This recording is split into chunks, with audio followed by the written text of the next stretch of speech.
Quelqu'un de sensé sait très bien que c'est pas le salon de coiffure, le barbershop que j'ai à Brazzaville, qui va me permettre vraiment de me déplacer, de gagner de l'argent et de vivre. Non. À la base, la volonté d'ouvrir un barbershop au Congo, c'était par rapport à ce que j'avais vu lorsque j'étais venu. La plupart des salons, quand vous allez au quartier, à la cité, vous voyez que les conditions n'étaient pas présentes, c'était pas trop ça. En termes d'hygiène, d'attitude, de professionnalisme, on ne retrouvait pas ça. Après, avec le temps, là, depuis, il y a des salons qui sont ouverts, donc ça va, ça s'est amélioré, mais c'était pas trop ça. Donc, moi, la vision que j'avais, c'était par rapport à tout ce que je fais en France, notamment dans le barbering, c'est amener ce côté professionnel au Congo, faire en sorte que les coiffeurs au Congo soient plus reconnus, soient plus valorisés, que l'art de la coiffure au Congo soit mis en avant. On puisse dire qu'au Congo-Brazzaville, on a des barbershops. Embellir l'aspect, les standards de la coiffure au Congo-Brazzaville. Donc à la base, je l'ai fait pour ça. Après, bien sûr, il y a l'aspect pécunier, mais c'est pas ça qui primait à la base quand j'ai ouvert le salon. J'ai essayé de m'inspirer et faire quelque chose de qualitatif au quartier, à la cité, là où la plupart des gens, ils vont faire un truc à la va-vite, c'est carré, ils prennent leur argent, ils partent, tu vois. Moi, j'ai vraiment essayé de dépenser beaucoup d'argent, faire en sorte que le client, quand il vient, il est à l'aise, il est confortable. Dans sa tête, il pense qu'il est au centre-ville alors qu'il est à Bakongo, tu vois. Et c'est ce que la plupart des gens me disent. La fois dernière, et dédicace à toi, frérot, si tu regardes la vidéo, la fois dernière, il y a un frère qui vit au Sénégal, qui est rentré au Congo pour ses vacances.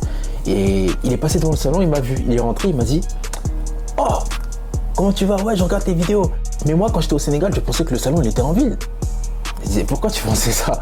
Bah, parce que c'est beau, tout ça. Et après, quand je suis revenu ici, j'ai vu, il était dans mon quartier, j'étais choqué. Tu vois, pour la plupart des gens, ouvrir quelque chose comme le salon que j'ai fait au quartier, et bon, voilà, je pèse mes mots. J'ai pas envie de dire, parce que j'ai pas envie que les gens pensent que moi, dans ma tête, ça y est, le salon, je suis arrivé et c'est fini. Non, c'est pas ça. C'est juste qu'en fait, c'est ce que je vis, c'est ce que les gens me disent. Et c'est ce qui me revient à mes oreilles très souvent. Même les taximans, des fois, ils disent non, mais c'est trop beau ça, c'est trop bien même pour le quartier, c'est trop beau pour Bakongo. J'ai entendu tellement de personnes dire ça.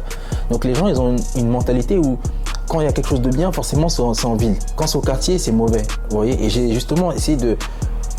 Moi, j'ai voulu changer ce paradigme, cette manière de penser qu'on avait. Et je vais continuer à le faire parce que vraiment, c'est the way to go. C'est the way to go. Si vous faites des business comme en ville, à la cité, ça va marcher, peu importe.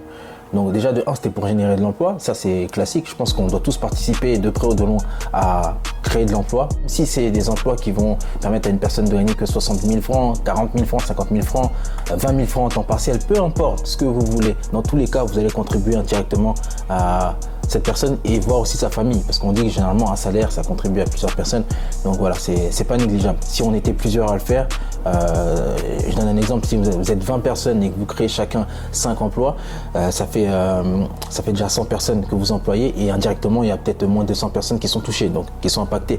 Ça commence comme ça et après avec le temps ça augmente. Donc voilà, c'est pas négligeable, faut pas négliger et minimiser les petits efforts qu'on peut faire à notre échelle. De 2, c'était pour améliorer les standards de la coiffure au Congo, ça je l'ai dit. Donc de 3, c'était pour permettre aux coiffeurs congolais de rayonner. Donc à travers la chaîne YouTube que j'ai, le média que j'ai, la visibilité que j'ai, la petite visibilité que j'ai notamment en France, ça a permis de donner de la visibilité à ce qui se fait au Congo, à la coiffure au Congo. Vous voyez, quand je reviens en France, des fois il y a des gens, des élèves qui me disaient « Ouais, t'es à Paris ou t'es à Brazzaville ?» Donc à ce niveau-là, c'est ce que je voulais et c'est plutôt pas mal réussi. Donc du coup, moi quand je voyais l'environnement au Congo, avec toutes les histoires que j'entendais depuis la France, tout ce qu'on a pu faire pour me décourager pour ouvrir le salon, je me suis dit non, Ange, tu vas le faire quand même et tu vas voir, tu vois. Après, je ne vais pas vous mentir, c'est vraiment difficile. C'est vraiment difficile et je pense que pour faire quelque chose en Afrique, je m'en suis rendu compte en faisant ça. Bientôt, ça va faire 1 année. Il faut aimer le pays, il faut aimer l'Afrique parce que les difficultés qu'on a en termes de s'adapter au comportement, la mentalité, le manque de rigueur, le manque de professionnalisme, la nonchalance parfois. Voilà, des fois, il y a aussi beaucoup de notions qu'il faut réapprendre. Voilà. C'est pas pour être hautain, j'ai pas envie de faire le mec genre qui donne des leçons parce que tu viens de là-haut, tu peux te permettre de parler de ça comme ça, parce que tu viens de là-bas, tu peux dire telle chose. Non, je dis que la vérité et je parle que pour mon domaine de la coiffure. Pour le domaine de la coiffure, il y a beaucoup de choses que j'ai dû montrer, qu'on a dû réapprendre parce que, mine de rien, pour beaucoup de domaines au Congo, il y a un manque de formation. Et je l'ai toujours souligné sur cette chaîne-là, si vous êtes doué dans un domaine, ouvrez un centre de formation dans votre domaine de prédilection en question, en plus bien sûr d'un shop, d'un magasin qui permettra de proposer les services en question. Et ça va marcher parce qu'il y a un manque de formation. Il y a un manque de formation. Bon, pour revenir à l'aspect financier, parce que les gens ils aiment parler d'argent. Combien un salon ça peut t'apporter? En vrai de vrai, ça va dépendre déjà du tarif que vous allez mettre. En fonction du tarif que vous proposez. Donc si vous coiffez à 500, si vous coiffez à 1000 francs, si vous coiffez à 1500, il y a des salons aussi qui coiffent à 2500, plus vers Mungali, vers le plateau, etc. vous n'aurez pas les mêmes chiffres d'affaires, c'est logique. Donc je pense que si vous avez un salon qui fait des coiffes à 500, en moyenne, il fera un chiffre d'affaires de 300 000. Je pense 300 000, 350 000 par mois. Les moins chanceux, ils feront entre 200 000 et 300 000 si c'est très calme. Si vous faites des coiffes autour de 1000 francs, vous aurez peut-être un chiffre d'affaires autour de 300 000 et 500 000 francs. Voilà, je pense qu'on est dans ces eaux-là. Donc ça va dépendre si vous avez de la clientèle, si vous êtes chargé. Et au-delà, si vous faites des coiffes entre 1500 et 2500, là, vous pouvez faire entre 600 000 francs minimum, je pense, même si vous n'avez pas tellement de clientèle, mais le fait que vous soyez à 1500, ça sécurise en quelque sorte, ou à 2500 aussi. Même si vous avez moins de clientèle que les gens qui coiffent à 1500 francs, mais vous faites moins de volume, mais le montant que vous encaissez est le plus important, donc vous n'avez pas besoin de faire autant de volume que les autres. Donc là, vous pouvez faire entre 600 000 et ça peut monter à 1,2 million, 1,3 million, 1,4 million, 1,5 million, ça va dépendre du nombre de sièges que vous avez dans le salon. Voilà. Ça va dépendre du prix, de la taille du salon, globalement ça va être ça. Et aussi, forcément après, par rapport à la marge, au revenu, au profit qui va vous rester, par rapport à la zone géographique là où vous êtes, parce que avoir un salon, avoir un loyer à Bakongo, c'est pas la même chose qu'avoir un loyer à Montgolny, qui n'est pas la même chose qu'avoir un loyer à Poto-Poto, qui n'est pas la même chose qu'avoir un loyer au Plateau, qui n'est pas la même chose qu'avoir un loyer au centre-ville. Voilà, ça va varier. Ou comme à Makelekele, voilà. La même chose que j'ai à Bakongo, je pourrais l'avoir à Makelekele peut-être pour 70 000, pour 60 000, je sais pas, quelque chose dans ces eaux-là.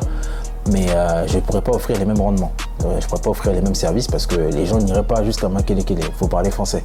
C'est un business qui est intéressant et je pense que si on parle en termes de bénéfices, selon le business model que vous allez faire, voilà, je ne veux pas rentrer dans les détails, mais je pense que vous pouvez gagner entre 50 000 francs et ça peut aller jusqu'à peut-être 400 000, 600 000 si ça tourne vraiment bien et que vraiment vous êtes sur place. Voilà. Le loyer, on a Internet, on a pas mal de charges, ce qui fait qu'au final, c'est pas comme si je gagnais des masses. C'est pas avec ça que demain je vais ouvrir un salon même en ville. Voilà, ça prend du temps. C'est plus pour participer déjà à l'économie, au rayonnement du quartier, de l'arrondissement et montrer qu'on peut faire des choses vraiment en banlieue, au-delà de juste chercher l'aspect financier. Parce que je pense que vraiment, si tu veux faire beaucoup d'argent, il y a d'autres domaines qui sont beaucoup plus intéressants dans lesquels je vais me plonger bientôt, comme la restauration.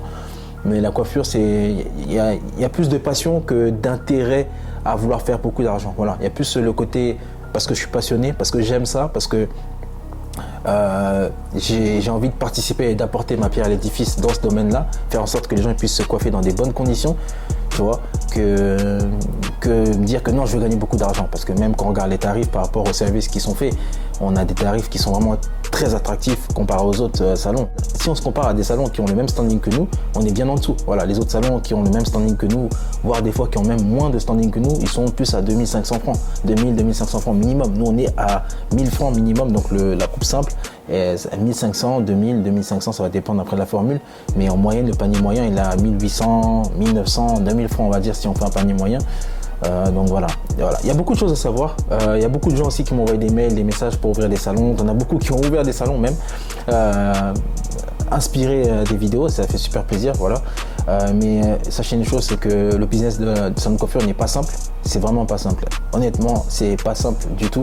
Donc je vous encourage à être accompagné ou à vous former au préalable parce que sinon vous pouvez manger des douilles monumentales. Il y a tellement de choses qui peuvent se passer si vous ne maîtrisez pas la coiffure, que si vous n'êtes pas formé, si vous ne connaissez pas le domaine, ça va être chaud. Donc voilà, c'était une petite vidéo pour parler de combien un barbershop ça peut rapporter au Congo. Voilà, si vous avez des questions, n'hésitez pas en commentaire, n'hésitez pas à liker, à partager, à vous abonner. Et pareil, si l'accompagnement, la formation pour ouvrir un salon au Congo elle est déjà disponible, ce sera dans la bio. Ou sinon dans ce cas-là, je vous le laisserai savoir dans une prochaine vidéo. Voilà, restez connectés, prenez soin de vous, restez positifs.